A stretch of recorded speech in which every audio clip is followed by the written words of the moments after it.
ایک خط، تمہارا طویل خط ملا جسے میں نے 2 مرتبہ پڑھا۔ دفتر میں اس کے ایک ایک لفظ پر میں نے غور کیا اور غالباً اسی وجہ سے اس روز مجھے رات کے 10 بجے تک کام کرنا پڑا، اس لیے کہ میں نے بہت سا وقت اس غور و فکر میں ضائع کر دیا۔ تم جانتے ہو اس سرمایہ پرست دنیا میں اگر مزدور مقررہ وقت کے ایک ایک لمحے کے عوض اپنی جان کے ٹکڑے تول کر نہ دے تو اسے اپنے کام کی اجرت نہیں مل سکتی، لیکن یہ رونے سے کیا فائدہ۔ شام کو عزیز صاحب، جن کے یہاں میں آج کل ٹھہرا ہوں، دفتر میں تشریف لائے اور کمرے کی چابیاں دے کر کہنے لگے، میں ذرا کام سے کہیں جا رہا ہوں، شاید دیر میں آنا ہو، اس لیے تم میرا انتظار کیے بغیر چلے جانا۔ لیکن پھر فوراً ہی چابیاں جیب میں ڈالی اور فرمانے لگے، نہیں، تم میرا انتظار کرنا، میں 10 بجے تک واپس آ جاؤں گا۔ دفتری کام سے فارغ ہوا تو 10 بج چکے تھے۔ سخت نیند آ رہی تھی، آنکھوں میں بڑی پیاری گدگدی ہو رہی تھی، جی چاہتا تھا کرسی پر ہی سو جاؤں۔ نیند کے غلبے کے اثر میں نے 11 بجے تک عزیز صاحب کا انتظار کیا مگر وہ نہ آئے۔ آخر کار تھک کر میں نے گھر کی راہ لی۔ میرا خیال تھا کہ وہ ادھر گھر چلے گئے ہوں گے اور آرام سے سو رہے ہوں گے۔ آہستہ آہستہ نصف میل کا فاصلہ طے کرنے کے بعد میں تیسری منزل پر چڑھا اور جب اندھیرے میں دروازے کی کنڈی کی طرف ہاتھ بڑھایا تو آہنی تالے کی ٹھنڈک نے مجھے بتایا کہ عزیز صاحب ابھی تشریف نہیں لائے۔ سیڑھیاں چڑھتے وقت میرے تھکے ہوئے اعصاب سکون بخش نیند کی قربت محسوس کر کے اور بھی ڈھیلے ہو گئے اور جب مجھے نا امیدی کا سامنا کرنا پڑا تو مزمحل ہو گئے۔ دیر تک چوبی سینے کی ایک سیڑھی پر سر زانوؤں میں دبائے عزیز صاحب کا انتظار کرتا رہا مگر وہ نہ آئے۔ آخر کار تھک ہار کر میں اٹھا اور 3 منزلیں اتر کر نیچے بازار میں آیا اور ایسے ہی ٹہلنا شروع کر دیا۔ ٹہلتے ٹہلتے پل پر جا نکلا جس کے نیچے سے ریل گاڑیاں گزرتی ہیں۔ اسی پل کے پاس ہی ایک بڑا چوک ہے۔ یہاں تقریباً آدھ گھنٹے تک میں بجلی کے کھمبے کے ساتھ لگ کر کھڑا رہا اور سامنے نیم روشن بازار کو اس امید پر دیکھتا رہا کہ عزیز صاحب گھر کی جانب لوٹتے نظر آ جائیں گے۔ آدھ گھنٹے کے اس انتظار کے بعد میں نے دفعتاً سر اٹھا کر کھمبے کے اوپر دیکھا۔ بجلی کا کمکما میری ہنسی اڑا رہا تھا۔ جانے کیوں، تھکاوٹ اور نیند کے شدید غلبے کے باعث میری کمر ٹوٹ رہی تھی اور میں چاہتا تھا کہ تھوڑی دیر کے لیے بیٹھ جاؤں۔ بند دکانوں کے تھڑے مجھے نشست پیش کر رہے تھے مگر میں نے ان کی دعوت قبول نہ کی۔ چلتا چلتا پل کی سنگین منڈھیر پر چڑھ کر بیٹھ گیا۔ کشادہ بازار بالکل خاموش تھا۔ آمد و رفت قریب بند تھی، البتہ کبھی کبھی دور سے موٹر کے ہارن کی آرونی آواز خاموش فضا میں لرزش پیدا کرتی ہوئی اوپر کی طرف اڑ جاتی تھی۔ میرے سامنے سڑک کے 2 رویا بجلی کے بلند کھمبے دور تک پھیلے چلے گئے جو نیند اور اس کے احساس سے عاری معلوم ہوتے تھے۔ ان کو دیکھ کر مجھے روس کے مشہور شاعر میاتلف کی نظم کے چند اشعار یاد آ گئے۔ یہ نظم چراغاہ سر راہ سے معنون کی گئی ہے۔ میاتلف سڑک کے کنارے جلملاتی روشنیوں کو دیکھ کر کہتا ہے، یہ ننھے چراغ، یہ ننھے سرتار صرف اپنے لیے چمکتے ہیں، جو کچھ یہ دیکھتے ہیں، جو کچھ یہ سنتے ہیں، کسی کو نہیں بتاتے۔ روسی شاعر نے کچھ درست ہی کہا ہے۔ میرے پاس ہی 1 گز کے فاصلے پر بجلی کا کھمبا گڑا تھا اور اس کے اوپر بجلی کا ایک شوخ چشم کمکما نیچے جھکا ہوا تھا۔ اس کی آنکھیں روشن تھیں مگر وہ میرے سینے کے تلاطم سے بے خبر تھا۔ اسے کیا معلوم مجھ پر کیا بیت رہی ہے۔ سگریٹ سلگانے کے لیے میں نے جیب میں ہاتھ ڈالا تو تمہارے وزنی لفافے پر پڑا۔ ذہن میں تمہارا خط پہلے ہی سے موجود تھا، چنانچہ میں نے لفافہ کھول کر بسنتی رنگ کے کاغذ نکال کر انہیں پڑھنا شروع کیا۔ تم لکھتے ہو، کبھی تم شیطان بن جاتے ہو اور کبھی فرشتہ نظر آنے لگتے ہو۔ یہاں بھی 2-3 حضرات نے میرے متعلق یہی رائے قائم کی ہے اور مجھے یقین سا ہو گیا ہے کہ میں واقعی 2 سیرتوں کا مالک ہوں۔ اس پر میں نے اچھی طرح غور کیا ہے اور جو نتیجہ اخذ کیا ہے وہ کچھ اس طرح بیان کیا جا سکتا ہے۔ بچپن اور لڑکپن میں نے جو کچھ چاہا وہ پورا نہ ہونے دیا گیا۔ یوں کہو کہ میری خواہشات کو کچھ اس طرح پوری کی گئیں کہ ان کی تکمیل میرے آنسو اور میری ہچکیوں سے لپٹی ہوئی تھی۔ میں شروع ہی سے جلد باز اور زود رنج رہا ہوں۔ اگر میرا جی کسی مٹھائی کھانے کو چاہا اور یہ چاہ عین وقت پر پوری نہیں ہوئی تو بعد میں میرے لیے اس خاص مٹھائی میں کوئی لذت نہیں رہی۔ ان امور کی وجہ سے میں نے ہمیشہ اپنے حلق میں ایک تلخی سی محسوس کی ہے اور اس تلخی کی شدت بڑھانے میں اس افسوسناک حقیقت کا ہاتھ ہے کہ میں نے جس سے محبت کی، جس کو اپنے دل میں جگہ دی، اس نے نہ صرف میرے جذبات کو مجروح کیا بلکہ میری اس کمزوری محبت سے زبردستی ناجائز فائدہ بھی اٹھایا۔ وہ مجھ سے دغا فریب کرتے رہے، اور لطف یہ ہے کہ میں ان تمام دغا بازیوں کے احساس کے باوجود ان سے محبت کرتا رہا۔ مجھے اچھی طرح معلوم ہے کہ وہ اپنی ہر نئی چال کی کامیابی پر بہت مسرور ہوتے تھے کہ انہوں نے مجھے بے وقوف بنا لیا، اور میری بے وقوفی دیکھو کہ میں سب کچھ جانتے ہوئے بے وقوف بن جاتا تھا۔ جب اس ضمن میں مجھے ہر طرف سے نا امیدی ہوئی، یعنی جس کسی کو میں نے دل سے چاہا اس نے میرے ساتھ دھوکہ کیا، تو میری طبیعت بجھ گئی، اور میں نے محسوس کیا کہ ریگستان میں ایک بھونرے کے مانند ہوں جسے رس چوسنے کے لیے حد نظر تک کوئی پھول نظر نہیں آ سکتا۔ لیکن اس کے باوجود محبت کرنے سے باز نہ رہا، اور حسب معمول کسی نے بھی میری اس جذبے کی قدر نہ کی۔ جب پانی سر سے گزر گیا اور مجھے اپنے نام نہاد دوستوں کی بے وفائیاں اور سرد موہریاں یاد آنے لگیں، تو میرے سینے کے اندر ایک ہنگامہ سا برپا ہو گیا۔ میرے جذباتی، سرمدی اور ناطق وجود میں ایک جنگ سی چھڑ گئی۔ ناطق وجود ان لوگوں کو ملعون و مطعون گردانتے ہوئے، گزشتہ واقعات کی افسوسناک تصویر دکھاتے ہوئے اس بات کا طالب تھا کہ میں آئندہ سے اپنا دل پتھر کا بنا لوں اور محبت کو ہمیشہ کے لیے باہر نکال پھینکوں۔ لیکن جذباتی وجود ان افسوسناک واقعات کو دوسرے رنگ میں پیش کرتے ہوئے مجھے فخر کرنے پر مجبور کرتا تھا کہ میں نے زندگی کا صحیح راستہ اختیار کیا ہے۔ اس کی نظر میں ناکامیاں ہی کامیابیاں تھیں۔ وہ چاہتا تھا کہ میں محبت کیے جاؤں کہ یہی کائنات کی روح رواں ہے۔ تحت شعور وجود اس جھگڑے سے میں بالکل الگ تھلگ رہا۔ ایسا معلوم ہوتا ہے کہ اس پر ایک نہایت ہی عجیب و غریب نیند کا غلبہ طاری ہے۔ یہ جنگ خدا جانے کس نامبارک روز شروع ہوئی کہ اب میری زندگی کا جزو بن کے رہ گئی ہے۔ دن ہو یا رات، جب کبھی مجھے فرصت کے چند لمحات میسر آتے ہیں، میرے سینے کے چٹیل میدان پر میرا ناطق وجود اور جذباتی وجود ہتھیار باندھ کر کھڑے ہو جاتے ہیں اور لڑنا شروع کر دیتے ہیں۔ ان لمحات میں جب ان دونوں کے درمیان لڑائی زوروں پر ہو، اگر میرے ساتھ کوئی ہم کلام ہو تو میرا لہجہ یقیناً کچھ اور قسم کا ہوتا ہے۔ میرے حلق میں ایک ناقابل بیان تلخی گل رہی ہوتی ہے، آنکھیں گرم ہوتی ہیں اور جسم کا ایک ایک عضو بے کل ہوتا ہے۔ میں بہت کوشش کیا کرتا ہوں کہ اپنے لہجے کو درست نہ ہونے دوں، اور بعض اوقات میں اس کوشش میں کامیاب بھی ہو جاتا ہوں۔ لیکن اگر میرے کانوں کو کوئی چیز سنائی دے یا میں کوئی ایسی چیز محسوس کروں جو میری طبیعت کے یکسر خلاف ہے، تو پھر میں کچھ نہیں کر سکتا۔ میرے سینے کی گہرائیوں سے جو کچھ بھی اٹھے زبان کے راستے باہر نکل جاتا ہے، اور اکثر اوقات جو الفاظ بھی ایسے موقع پر میری زبان پر آتے ہیں بے حد تلخ ہوتے ہیں۔ ان کی تلخی اور درستی کا احساس مجھے اس وقت کبھی نہیں ہوا، اس لیے کہ میں اپنے اخلاص سے ہمیشہ اور ہر وقت باخبر رہتا ہوں، اور مجھے معلوم ہوتا ہے کہ میں کبھی کسی کو دکھ نہیں پہنچا سکتا۔ اگر میں نے اپنے ملنے والوں میں سے یا کسی دوست کو ناخوش کیا ہے تو اس کا باعث میں نہیں ہوں، بلکہ یہ خاص لمحات ہیں جب میں دیوانے سے کم نہیں ہوتا، یا تمہارے الفاظ میں شیطان ہوتا ہوں۔ گو یہ لفظ بہت سخت ہے اور اس کا اطلاق میری دیوانگی پر نہیں ہو سکتا۔ جب تمہارا پچھلے سے پچھلا خط موصول ہوا تھا، اس وقت میرا ناطق وجود جذباتی وجود پر غالب تھا، اور میں اپنے دل کے نرم و نازک گوشت کو پتھر میں تبدیل کرنے کی کوشش کر رہا تھا۔ میں پہلے ہی سے اپنے سینے کی آگ میں پھنکا جا رہا تھا کہ اوپر سے تمہارے خط نے تیل ڈال دیا۔ تم نے بالکل درست کہا ہے، تم درد مند دل رکھتے ہو، گو اس کو اچھا نہیں سمجھتے۔ میں اس کو اچھا کیوں نہیں سمجھتا؟ اس سوال کا جواب ہندوستان کا موجودہ انسانیت کش نظام ہے، جس میں لوگوں کی جوانی پر بڑھاپے کی مہر ثبت کر دی جاتی ہے۔ میرا دل درد سے بھرا ہوتا ہے، اور یہی وجہ ہے کہ میں علیل ہوں اور علیل رہتا ہوں۔ جب تک درد مندی میرے سینے میں موجود ہے، میں ہمیشہ بے چین رہوں گا۔ تم شاید اسے مبالغہ یقین کرو، مگر یہ واقعہ ہے کہ درد مندی میرے لہو کی بوندوں سے اپنی خوراک حاصل کر رہی ہے، اور ایک دن ایسا آئے گا جب درد ہی درد رہ جائے گا اور تمہارا دوست دنیا کی نظروں سے غائب ہو جائے گا۔ میں اکثر سوچتا ہوں کہ درد مندی کے اس جذبے نے مجھے کیسے کیسے بھیانک دکھ پہنچائے ہیں۔ یہ کیا کم ہے کہ میری جوانی کے دن بڑھاپے کی راتوں میں تبدیل ہو گئے ہیں، اور جب یہ سوچتا ہوں تو اس بات کا تہیہ کرنے پر مجبور ہو جاتا ہوں کہ مجھے اپنا دل پتھر بنا لینا چاہیے۔ لیکن افسوس ہے، اس درد مندی نے مجھے اتنا کمزور بنا دیا ہے کہ مجھ سے یہ نہیں ہو سکتا، اور چونکہ مجھ سے یہ نہیں ہو سکتا، اس لیے میری طبیعت میں عجیب و غریب کیفیتیں پیدا ہو گئی ہیں۔ شعر اب بھی میں صحیح نہیں پڑھ سکتا، اس لیے کہ شاعری سے مجھے بہت کم دلچسپی رہی ہے، لیکن مجھے اس بات کا کامل طور پر احساس ہے کہ میری طبیعت شاعری کی طرف مائل ہے۔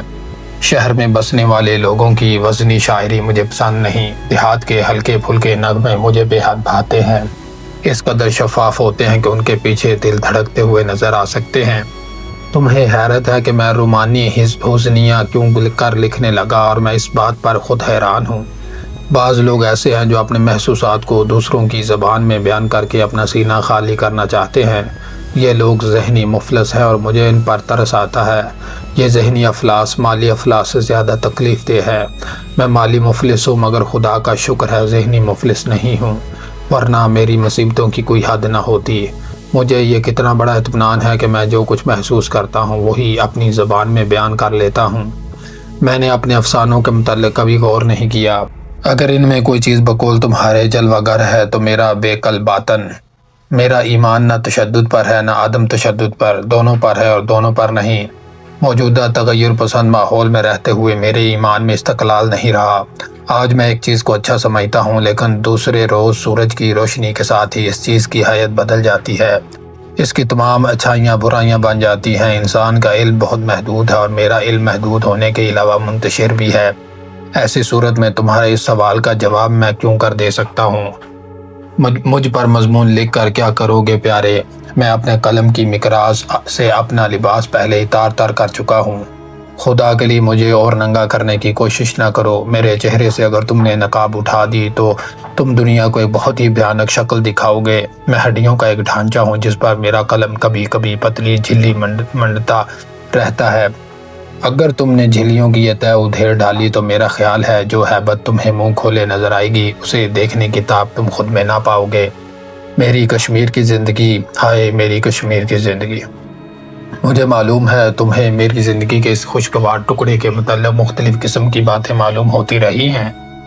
یہ باتیں جن لوگوں کے ذریعے تم تک پہنچتی ہیں ان کو میں اچھی طرح جانتا ہوں، اس لیے تمہارا یہ کہنا درست ہے کہ تم ان کو سن کر ابھی تک کوئی صحیح رائے مرتب نہیں کر سکے۔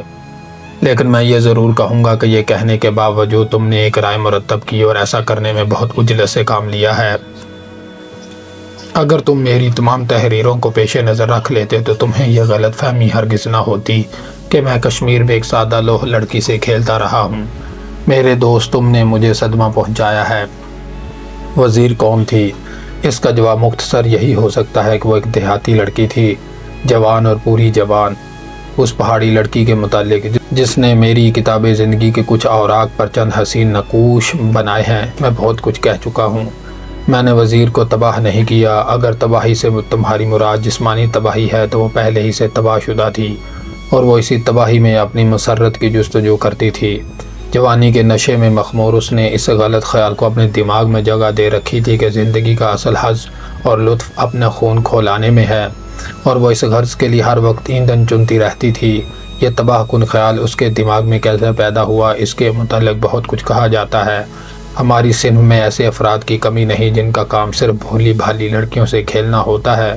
جہاں تک میرا اپنا خیال ہے وزیر اس چیز کا شکار تھی جسے تہذیب و تمدن کا نام دیا جاتا ہے۔ ایک چھوٹا سا پہاڑی گاؤں ہے جو شہروں کے شور و شر سے بہت دور ہمالیہ کی گود میں آباد ہے، اور اب تہذیب و تمدن کی بدولت شہروں سے اس کا تعارف کرا دیا گیا ہے۔ دوسرے الفاظ میں شہروں کی گندگی اس جگہ منتقل ہونا شروع ہو گئی ہے۔ خالی سلیٹ پر تم جو کچھ بھی لکھو گے نمایاں طور پر نظر آئے گا اور صاف پڑھا جائے گا۔ وزیر کا سینہ بالکل خالی تھا، دنیوی خیالات سے پاک اور صاف، لیکن تہذیب کے کھردرے ہاتھوں نے اس پر نہایت بھدے نقش بنا دیے تھے جو مجھے اس کی غلط روش کا باعث نظر آتے ہیں۔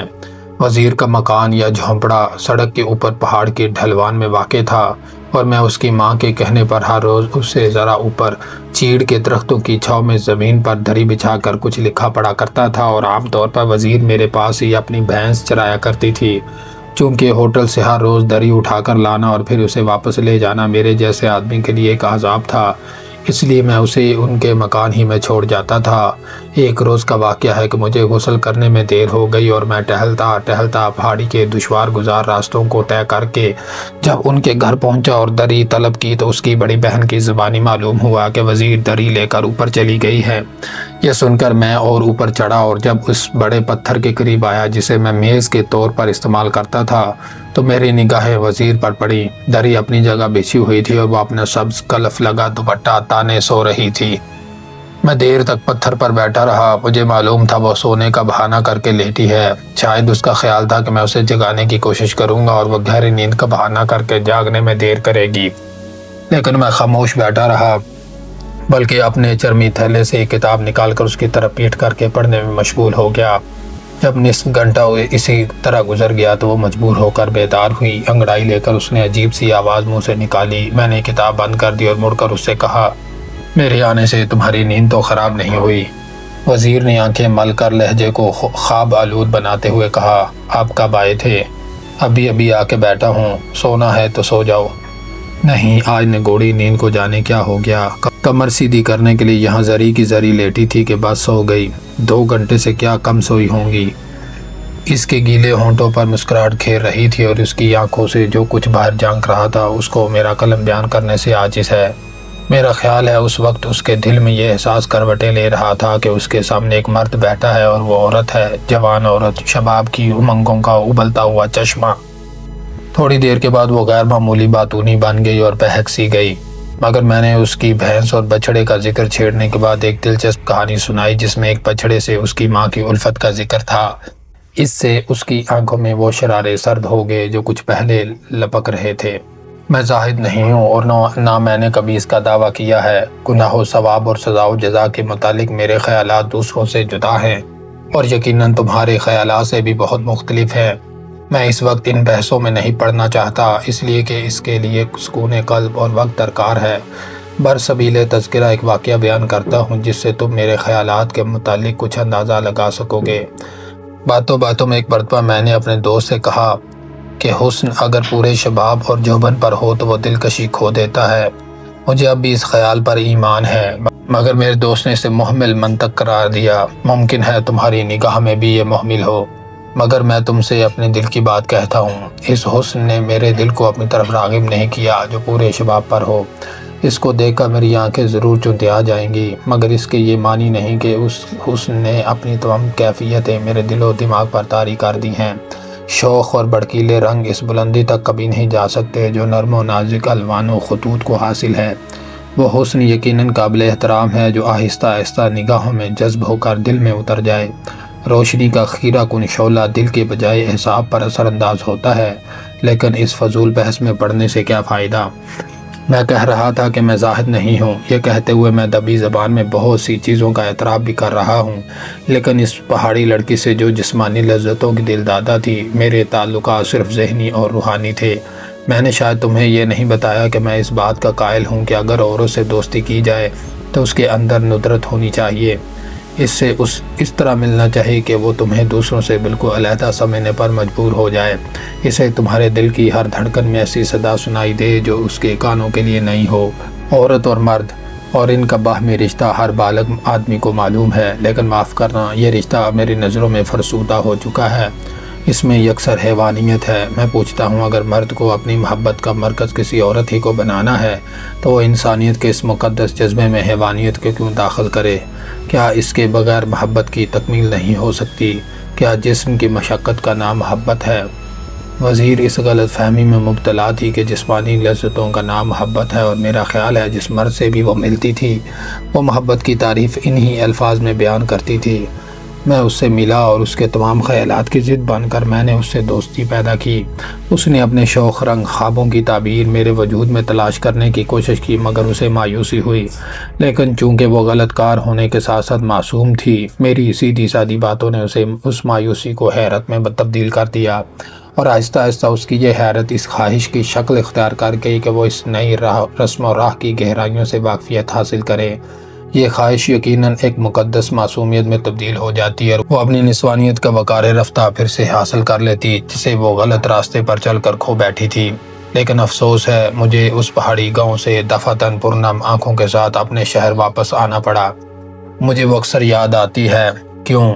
اس لیے کہ رخصت ہوتے وقت اس کی صدا متبسم آنکھوں میں 2 چھلکتے آنسو بتا رہے تھے کہ وہ میرے جذبے سے کافی متاثر ہو چکی ہے اور حقیقی محبت کی ایک ننھی سی شعاع اس کے سینے کی تاریکی میں داخل ہو چکی ہے۔ کاش میں وزیر کو محبت کی تمام عظمتوں سے روشناس کرا سکتا، اور کیا پتہ ہے کہ یہ پہاڑی لڑکی مجھے وہ چیز عطا کر دیتی جس کی تلاش میں میری جوانی بڑھاپے کے خواب دیکھ رہی ہے۔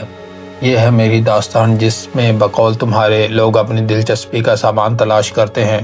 تم نہیں سمجھتے اور نہ یہ لوگ سمجھتے ہیں کہ میں یہ داستانیں کیوں لکھتا ہوں۔ پھر کبھی سمجھاؤں گا۔